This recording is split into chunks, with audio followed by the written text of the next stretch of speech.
Hello guys, ito ang unit natin ngayon, Honda Beat 2008. At ito naman ang kanyang problema, nakailaw yung battery sa dashboard. Start muna natin.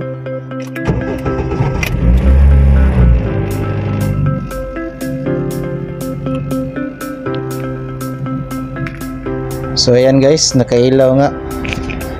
Tingnan nyo yung battery, umiilaw sa dashboard natin. So pag ganyan guys, yung alternator ay hindi nagkakarga. So pag dinisconnect mo yung negative at namatay yung makina, ibig sabihin ay hindi nagkakarga yung alternator. So tama ng intro guys, tirahin na natin to.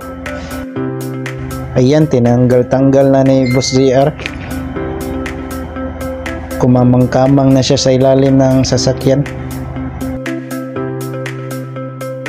Yan yung alternator, kitang-kita guys. So yan yung kukunin natin para matesting.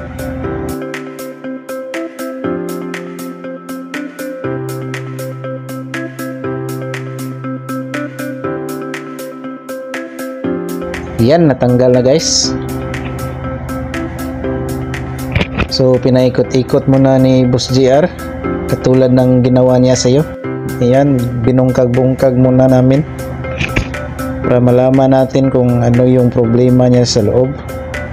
So ito pala guys yung problema. So kunting kaalaman muna, trivia muna tayo guys. Ito yung function ng rectifier diode. Pagkatapos palitan ay testing na namin kung okay na ba.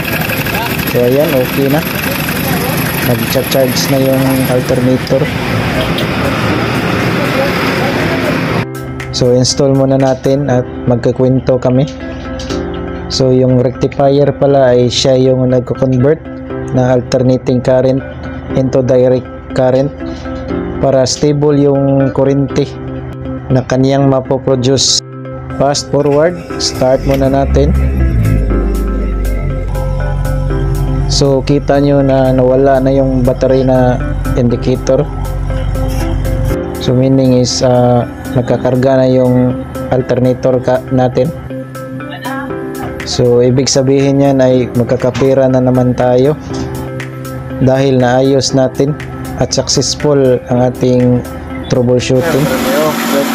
Sunita natin ang multi-tester. Basta maganda. So 14 volts. Wala na yung charging dyan. Ay, try. Goods na goods.